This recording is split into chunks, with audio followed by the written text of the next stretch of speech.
किसी राज्य में एक राजा और एक रानी रहते थे। उनकी दो बेटियां और दो बेटे थे। उनकी एक बेटी का नाम अमावस्या और दूसरी बेटी का नाम पूर्णिमा था। पूर्णिमा बहुत ही धार्मिक स्वभाव की थी। वह हमेशा पूजा पाठ किया करती थी और गाय की सेवा किया करती थी। घर का सारा काम भी करती थी। लेकिन अमावस्या का पूजा पाठ में कोई मन नहीं लगता था। वह कभी भी न तो कोई पूजा करती, न ही कोई घर का काम करती थी। दोनों बहनें एक दूसरे से बहुत प्यार करती थीं। राजा रानी का व्यवहार भी पूर्णिमा के प्रति अच्छा नहीं था। वह अमावस्या को तो चाहते थे और अपने दोनों पुत्रों से भी प्यार करते थे, लेकिन पूर्णिमाशी को नहीं करते थे। धीरे धीरे समय निकलता है। राजा रानी के बच्चे बड़े हो जाते हैं। राजा अपने दोनों बेटों का विवाह कर देते हैं। अब बेटियां भी बड़ी हो रही थीं। फिर सभी लोग राजा से कहते हैं कि इनका भी विवाह कर दीजिए। राजा ने कहा, हाँ, विवाह तो करना है। फिर रानी ने राजा से कहा, पूर्णिमा का विवाह किसी बड़े घर में मत करना, क्योंकि इसे तो काम करना पसंद है, गाय की सेवा करना पसंद है, भजन कीर्तन और कहानियों में इसका मन लगता है, पूजा पाठ करना भी इसे अच्छा लगता है। अगर यह किसी बड़े घराने में चली गई तो वहां यह सब नहीं कर पाएगी, इसलिए इसकी शादी किसी गरीब घर में ही कर देंगे। राजा ने कहा, ठीक है। और राजा पूर्णिमा के लिए रिश्ता तलाशने लगा और अंत में एक गरीब और बहुत ही साधारण घर में राजा ने पूर्णिमा का विवाह तय कर दिया। तब रानी ने कहा, महाराज, अमावस्या भी तो शादी के योग्य हो गई है, इसके लिए भी वर देखिए। दोनों बहनों का विवाह एक साथ ही कर देंगे। राजा ने उसी गांव के राजा के बेटे के साथ अमावस्या का विवाह तय कर दिया।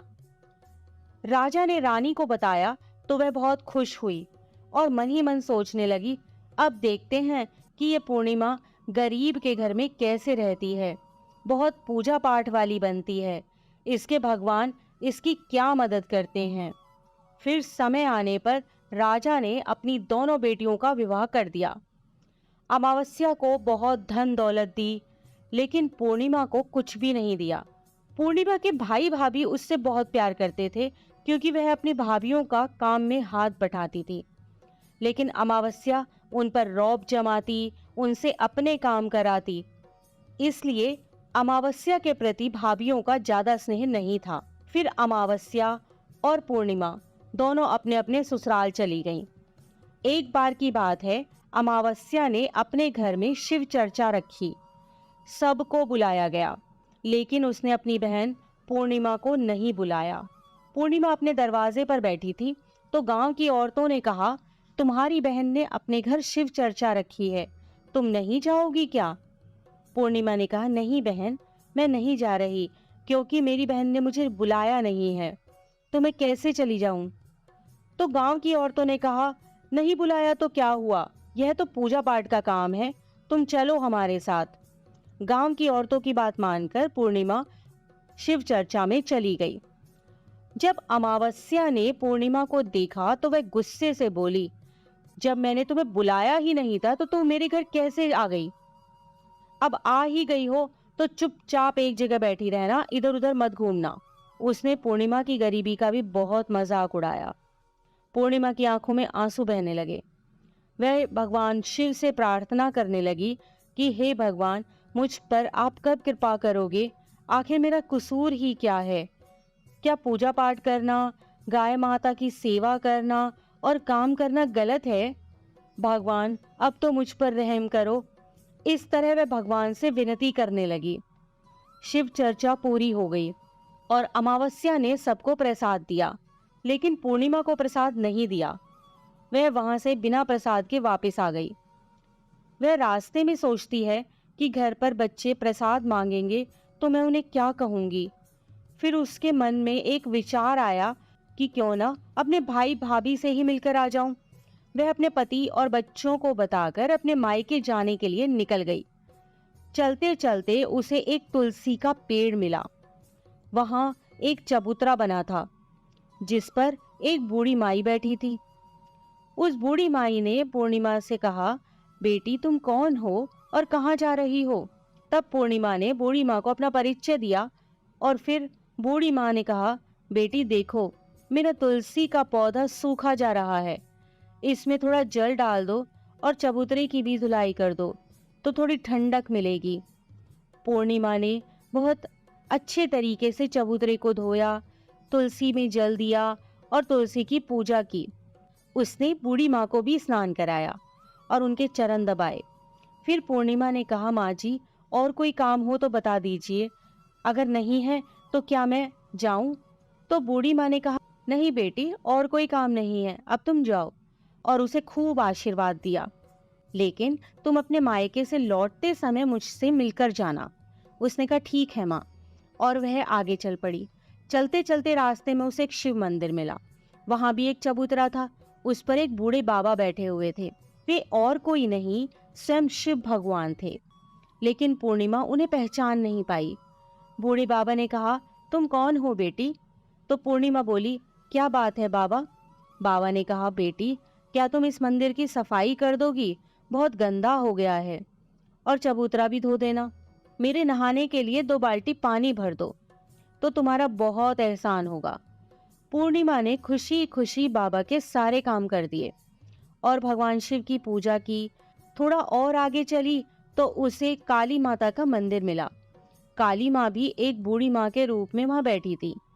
काली माँ ने कहा, बेटी कौन हो?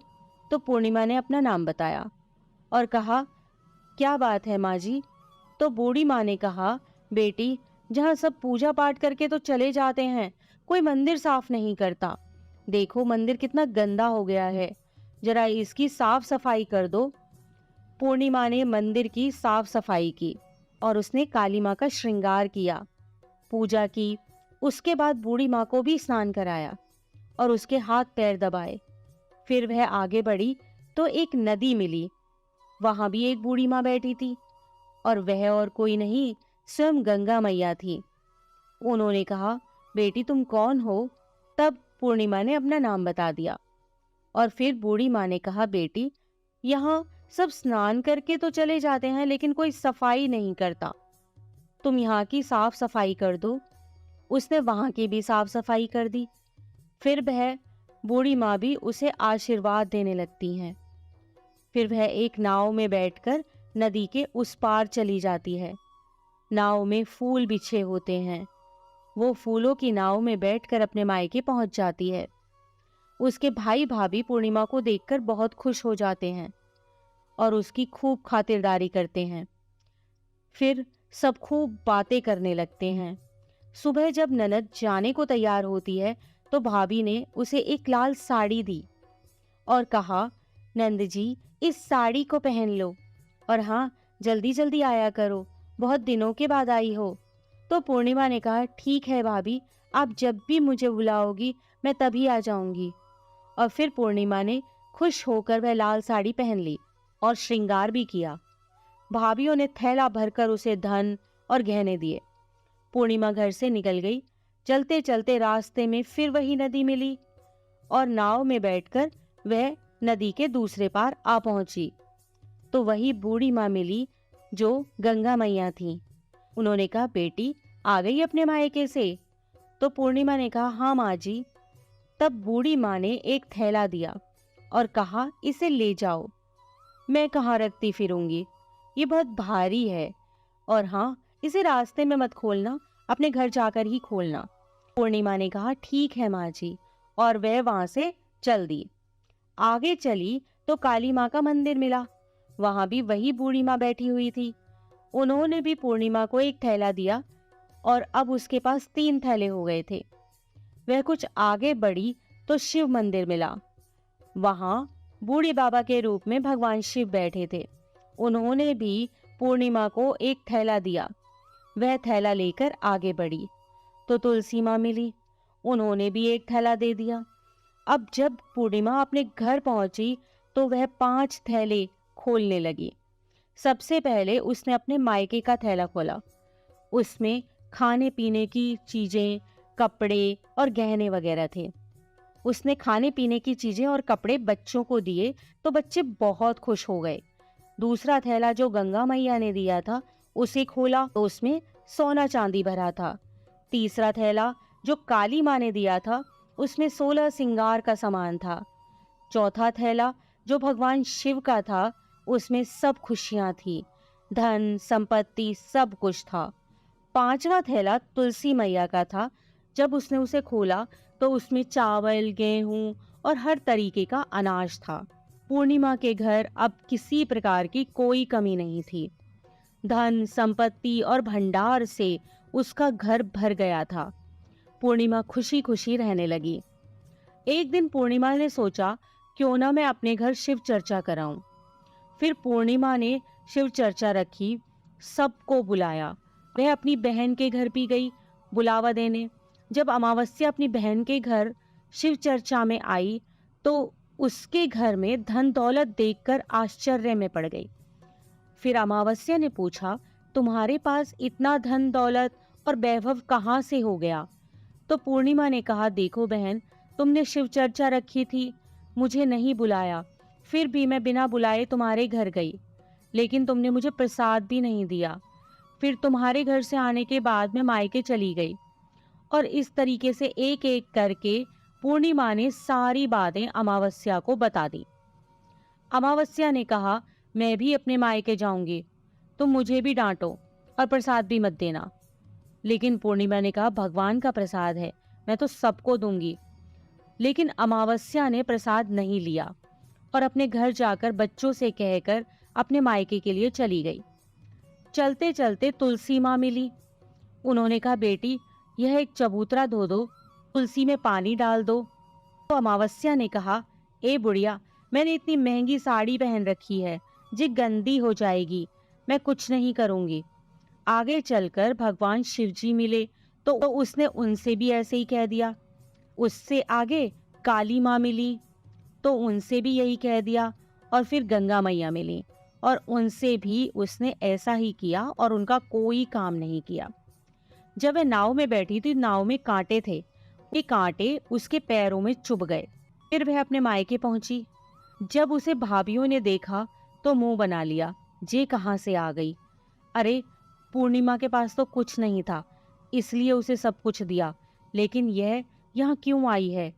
चलो कोई बात नहीं, अब आ ही गई है तो क्या कर सकते हैं। उन्होंने अमावस्या से कहा, आओ जीजी बैठो। अमावस्या खाना खाकर सो गई। सुबह हुई तो अमावस्या ने कहा, भाभी अब हम चलते हैं। तो भाभी ने कहा, ठीक है। तब अमावस्या ने कहा, भाभी, पूर्णिमा को तो आपने थैला भरकर सामान दिया था, मुझे कुछ नहीं। तो भाभी ने कहा, जाओ, तुम्हारे घर थैला पहुंचा देंगे। फिर अमावस्या चल दी तो गंगा मैया मिली। गंगा मैया ने कहा, आ गई बेटी? तो उसने कहा, आपने पूर्णिमा को तो थैला भरकर दिया था, मुझे कुछ नहीं दोगी? तो गंगा मैया ने कहा, ठीक है, जाओ बेटी, हम तुम्हारा सामान तुम्हारे घर भिजवा देंगे। ऐसे ही भगवान शिव ने, काली माँ ने और तुलसी माता ने कह दिया। जब वे घर पहुंची तो उसके आंगन में 5 थैले रखे थे। जब अमावस्या सारे थैले खोलती है तो किसी में मिट्टी, किसी में ईंट पत्थर, किसी में सांप बिच्छू थे। उसने अपना माथा पीट लिया और कहा, हे भगवान, हमें मायके में भी कुछ नहीं मिला और इधर भी कुछ नहीं मिला। फिर अमावस्या दौड़कर पूर्णिमा के पास जाती है और कहती है, तुझे इतना सब मिला लेकिन मुझे तो कुछ भी नहीं मिला। तो पूर्णिमा ने कहा, जब मैं मायके जाती हूँ तो भाभीियों की मदद करती हूँ, तुमने तो भाभीियों की मदद कभी नहीं की, तो भाभी तुमको क्या देती? गंगा मैया को भी तुमने ठुकरा दिया, शिवजी, काली माँ और तुलसी माँ, सबको ही तुमने ठुकरा दिया, इसलिए भगवान ने तुम्हें कुछ नहीं दिया।